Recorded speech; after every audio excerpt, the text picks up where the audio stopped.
Welcome to America's national forests and all their great diversity.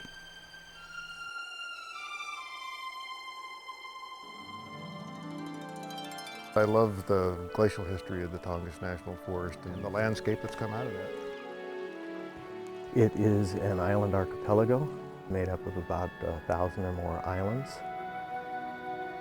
The Shasta Trinity is one of a number of national forests in Northern California that provide outstanding recreation opportunities for the public. Because of the large lakes that it has, steep topography, large trees. The Coconino National Forest comprises almost 2 million acres in north central Arizona. We range from the low grasslands in the southern part of the forest through the Ponderosa Zone and up into the Tundra Zone. The Superior National Forest in northeastern Minnesota is unique because of all the wild country up here. It's all forested. White Mountain National Forest is one of the few federal lands in New England. We have this amazing road system that brings people from all over the world to look at the stunning vistas that we have. The Mount Hood National Forest is an urban forest. It's within an hour's drive of the city of Portland. So it's very accessible, very popular, very majestic. The Mount Baker Snoqualmie probably has more glacial ice than any other national forest outside of Alaska. The Cherokee National Forest is actually the most biologically diverse forest ecosystem in the North American continent.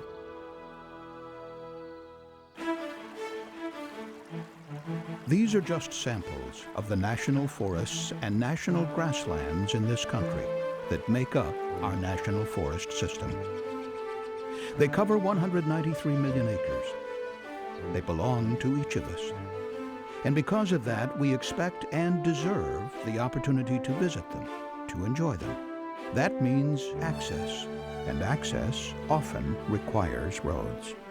Roads and highways are a part of our national culture and how we access our public lands. These roads are lifelines because of how crucial they are to the life of the forests and to connecting our own lives to these treasured forest ecosystems. These National Forest System lands are publicly owned. About half of these lands have an integrated network of roads under Forest Service jurisdiction called National Forest System roads. This includes almost 80,000 miles that are open to public travel and maintained for passenger cars. More than 180,000 miles that are maintained only for high-clearance vehicles. And over 110,000 miles that are for future and emergency use. All present a continuing management challenge for the Forest Service and its many partners. There are numerous interstate and state highways that cross the National Forest System and are part of the National Highway System. The state, county, town, and local routes that provide vital access to and through the national forests are often designated as forest highways. There are more than 29,000 miles with this special designation. The forest highways are roads that branch off the National Highway System to provide access to the National Forest System. These forest highways are maintained by state or local governments. They may be higher or lower standard roads, but they all provide critical access to the national forests. There are also roads within the national forests that are under the jurisdiction of the U.S. Department of Agriculture Forest Service. The Forest Service maintains these roads for passenger car use. And finally, the Forest Service maintains some roads at a minimal level for future and emergency use. These roads are not available for use by motor vehicles. The challenge is to create a seamless connection between the different types of roads, even though they may fall under different jurisdictions. Not only are these national forests and grasslands unique and varied, but we perceive them with an almost mystical quality. They have become a part of our psyche. The responsibility of stewardship for these public lands belongs to the Forest Service and its many partners. The Forest Service was established by Congress in 1905 to protect the national forests and provide quality water and timber for the benefit of the nation. In 1911, Congress passed the Weeks Act, which authorized the government to purchase lands to be managed as national forests. The initial purpose was to protect waterways and watersheds in the eastern part of the country. When the Weeks Act passed, more than 80% of New Hampshire was deforested, and now more than 80% of the landscape is forested once again. The Forest Service's responsibility for these lands has continued to evolve as times have changed. That stewardship is based more on the mission of caring for these forests, habitats, and wetlands than it is about roads. And yet the Forest Service also has a responsibility to the public, which expects the access that allows us all to enjoy the forests. It is a complex balancing act. The roads that go to and through our national forests and grasslands are more than just physical connections between our people and their lands. They are lifelines. They also connect us with our heritage and even with our future. The routes that people are traveling today are travels through time, because those same locations have been the travel ways for people going all the way back into the prehistoric period. The Unicoi Turnpike was one area that developed as a main connector between the Cherokee villages in prehistory, and then historically developed into a trade route. When you walk along that route, you're literally walking in the very footsteps of all those who went before you. What came with the 20th century was massive commercial logging, and then the Great Depression. During that period, the Civilian Conservation Corps and Roosevelt's Tree Army quite literally brought this land back to life, including this massive system of roads that they constructed mostly by hand, and many of them are forest roads. They were created specifically by the CCC for the Forest Service. Many travel routes in the American West began with the trading and social activities of native tribes. Later, they expanded through logging and industrial use, well before the lands became national forests. When people from Europe first started coming here, either for the homesteading or for the logging or whatever types of inducements, the travel corridors that they used were very well established by the tribes, the local folks. So that was what people used and built upon. Before the advent of the automobile, ranchers and homesteaders followed these early trails with their horse and mule teams, bringing resources out of the forest. Then came the railroad. After World War II, the use of trucks rather than the rail became a more efficient way of moving logs and timbers. The tracks were pulled up, and the routes of those railroads became the heart of the transportation system for the forest. Mining was another force in the creation and placement of roads to and within forests.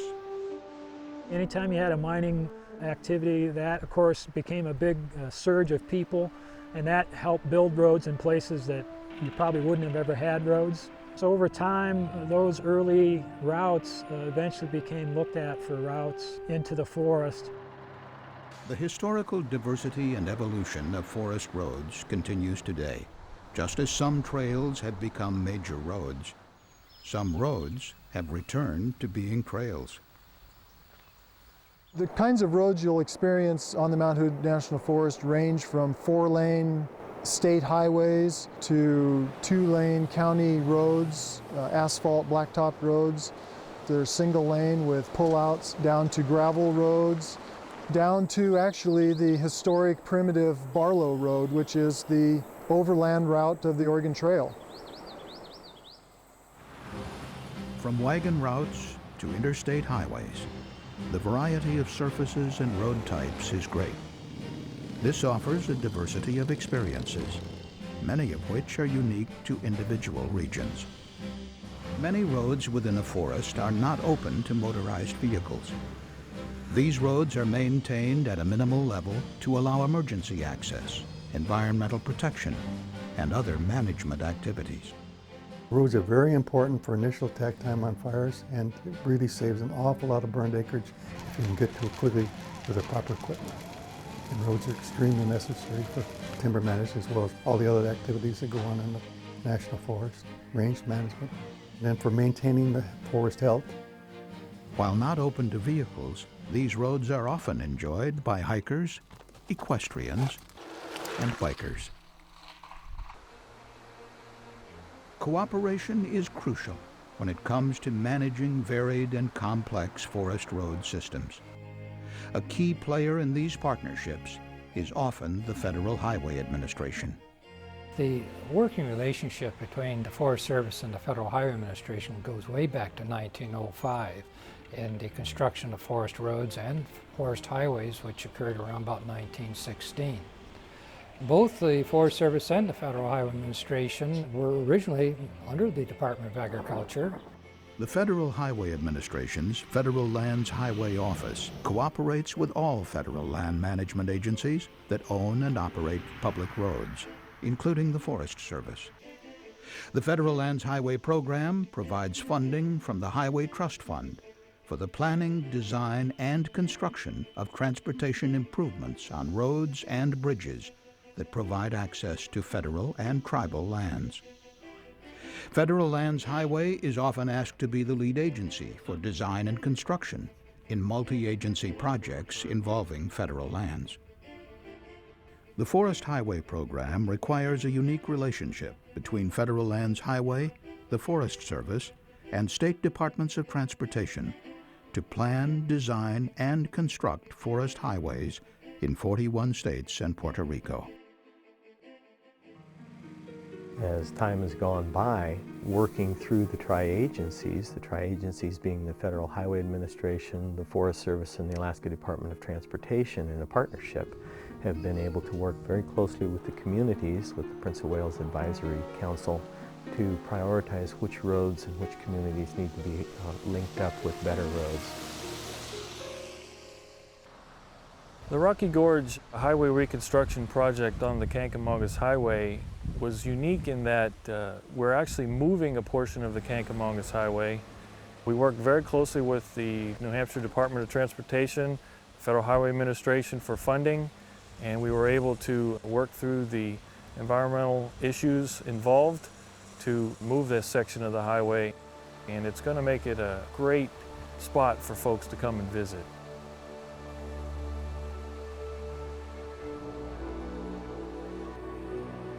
The National Forest Scenic Byways program recognizes highways that are outstanding examples of our nation's beauty, history, culture, and recreational experience. There are over 9,000 miles of these byways designated by the Chief of the Forest Service. They link gateway communities to the natural attractions of the national forests and grasslands. These byways help to promote rural economic development. Many of these byways have also become recognized by the Secretary of Transportation as National Scenic Byways or All-American Roads. Some early byway efforts on national forests have also helped lead to National Scenic Area designations. The National Scenic Area Act is a unique act in itself, as it designated about 80 miles of the Columbia River on both sides of the river, Oregon and Washington, and created this unique land management unit. And it has two purposes. One is to protect and enhance the scenic, cultural, and natural resources. And then the second purpose is to promote economic growth. The diversity of forest roads offers a multitude of driving and recreational experiences. But that diversity also poses challenges for the maintenance of those roads. A lot of people think that roads last forever. Any road that's used or not used will start to show effects. So we actually have a road crew on this forest that maintains those roads. Care and maintenance of forest roads yields much more than driving pleasure. The roads are often the economic lifeline of many communities in a variety of ways. In the past, economic activity was based on resource extraction, such as timber harvest, mining, and rangeland use. These industries created jobs and brought people and money into local communities, creating places that otherwise would not have existed. Roads made this possible, and new roads were created to increase access. We are definitely the largest private employer that provides a living wage and benefits and health insurance and all that type of stuff. I think we make a big economic impact on an area that has a very low population. There's not that many people here, there's not that many permanent jobs. With the expansion of road networks, other industries began to contribute to local economies. Where logging was once the predominant activity, recreation and tourism are now taking the lead. The National Forest System provides a unique niche that is closely linked to roads. For example, access for open camping, hunting, and fishing.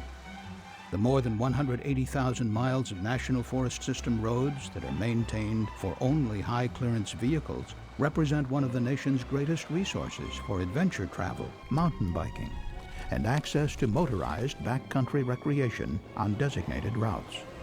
Many tourism businesses use these for guided touring on our federal lands. Proceeds from these activities help the National Forest contribute to the U.S. gross domestic product. Nearly 60% of total contribution comes from these recreational uses. I operate this little business here, Sled Dog Adventures, where we take people for rides or we take them out and they mush their own team and out into the wilderness, which is mostly the Superior National Forest around here. There's expansive logging roads all over this area, this Arrowhead region, and we can use them. So I mean, that's how the roads are important to me. The highway is what we call our main street. There are a lot of artisans out here, a lot of craftspeople, some nice accommodations. The highway is the main connector between all the communities out here, and it's the main artery that brings tourists out. It's the only way they have to get out here.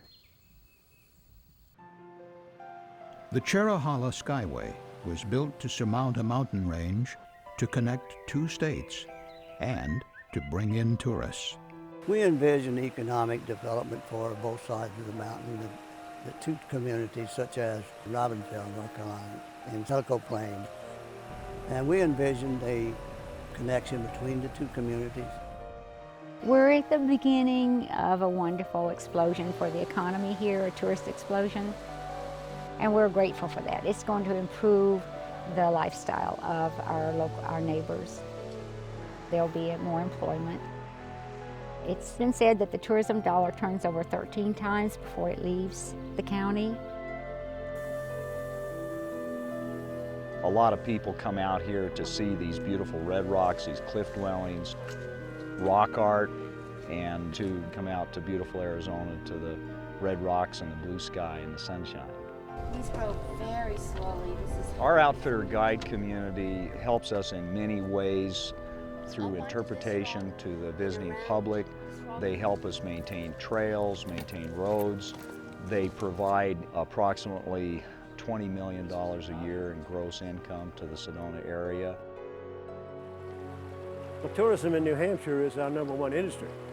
It contributes $3.5 billion in gross revenues every year. It's the #2 tax producer for state government, and this is a state that has no sales or income tax, so it depends really on the tourist business.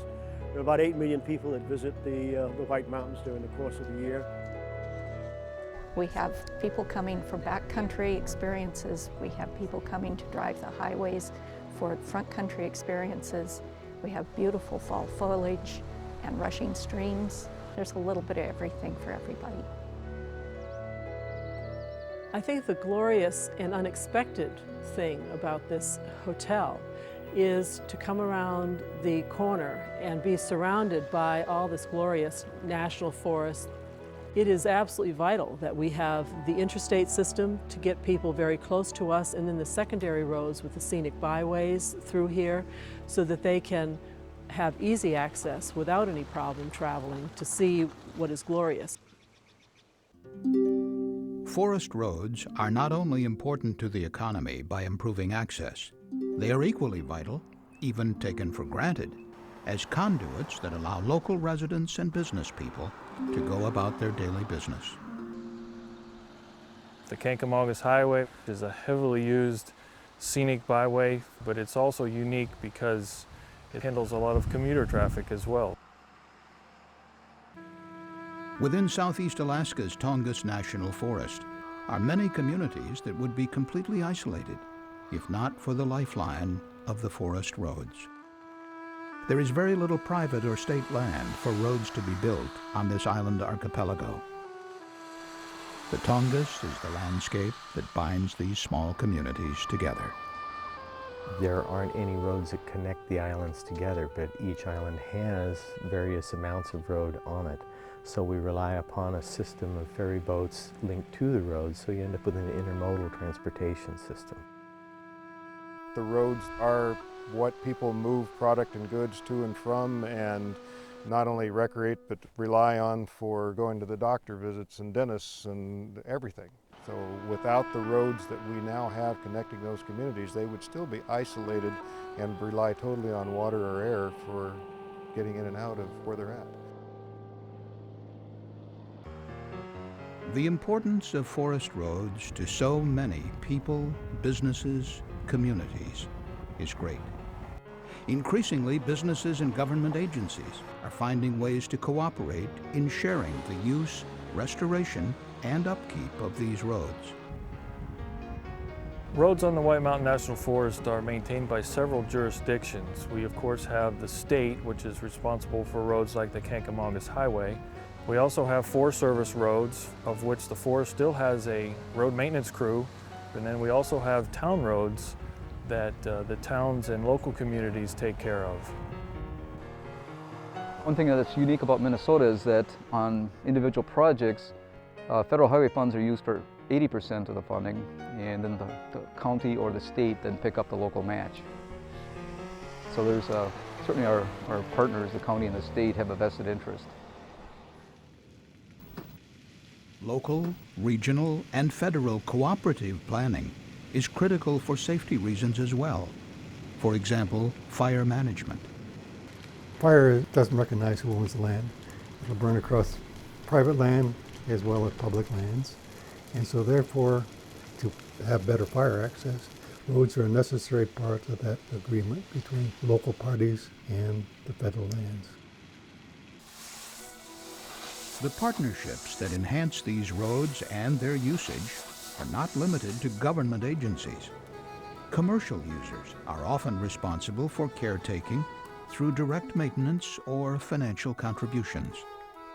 Puget Sound Energy has 2 dams on that river system on National Forest for hydroelectric power.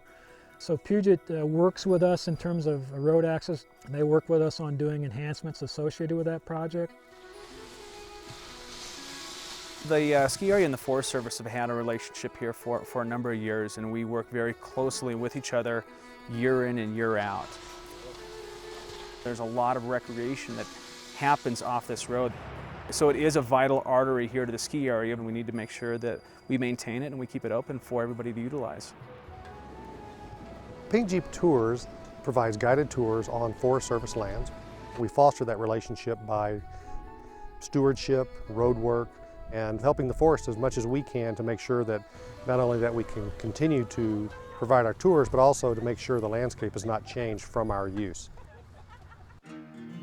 Roads are conduits for people across the land.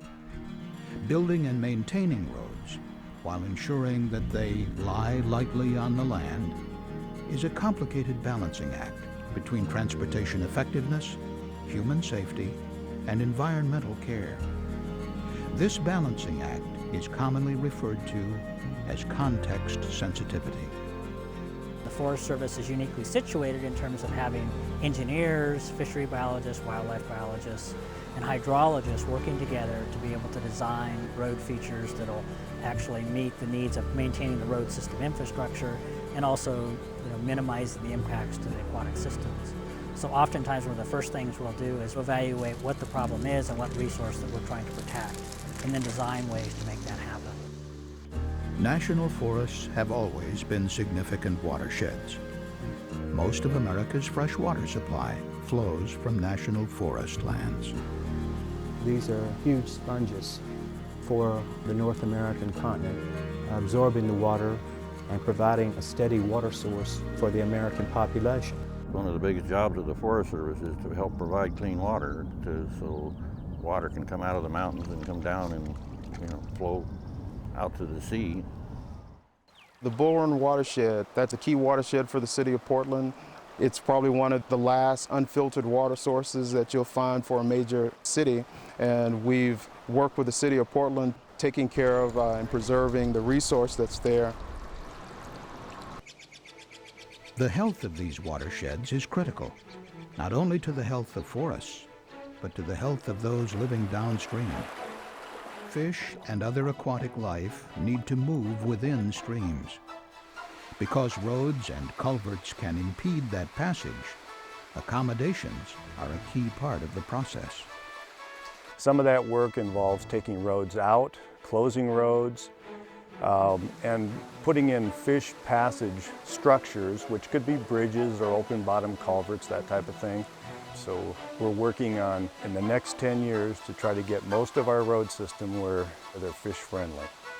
An ecosystem rather than a specific environment or habitat tends to imply the interconnectedness of a variety of physical and biological features that are found in nature. Fisheries, wildlife, they rely upon the physical habitat, the soils, the air, the water. Because of this, roads have significant impact on wildlife populations. Roads bring in human activity and its disruptions. They cut through lines of migration and foraging, creating disconnects in the natural habitats. Modifying existing roads can reduce the impact and restore habitat connectivity. The Mount Baker Snoqualmie National Forest is key wildlife habitat. We have some 8 species that are listed on threatened and endangered species list, and it's that habitat that's absolutely critical to the forest. And closing roads and minimizing the amount of people accessing to some areas is important to that wildlife. Along with protecting the environment, the Forest Service and its partners manage roads so they protect the people who use them. The goal of these partnerships is to make a safely linked and uniform system, not a disjointed collection of roads that just happen to cross. The whole idea is to try to create a seamless transportation network that the traveling public doesn't realize they're going from a state road to a forest road to a town road and back to a forest road, and it makes it quite unique. Our forests are a national treasure that we all share and own together.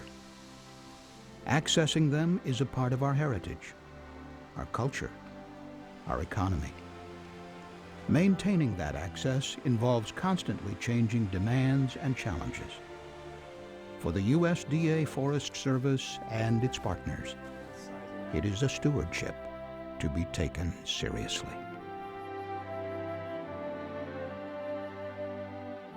This is a people's forest, and we're finding that more and more people want to be involved in the management of their forest, and so I try and help them do that. The Forest Service maintains a vast road system, and it's a real challenge under the best of conditions to keep the road system good for health and safety. The other thing to keep in mind is that the roads are located in some of the tougher terrains you'll ever find. One of the biggest challenges we have is how to maintain the roads we have so that we can get the public up to the forest that they want to visit. We're caught in the dilemma of providing access to areas through roads, yet at the same time removing roads to return the areas back to a more forested, quiet kind of environment. So that'll be the management decisions to make in the future, is what to leave and what to take out of service. There's a need for people to experience the forest in order to learn from it. There's a huge amount that people can learn just by being in the presence of these trees and this wildlife. Roads change things, but in a lot of respects they're also an embodiment of how humans have used this landscape. So they are going to be the connection between the land and people in the future, and I think people aren't going to care about their forest if they can't have access to it. People come here for the beautiful outdoor experience that they can get. They come because they want to get away from the rush of their daily life and look for some solitude. They want to come and hear the birds chirp. They want to hear the rivers. They want to look at the trees, just to find a beautiful place to get away from it all.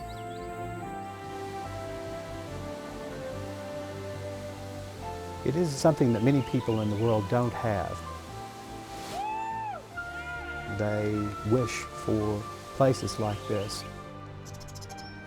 So our task, as far as I can see, is how do we maintain the balance?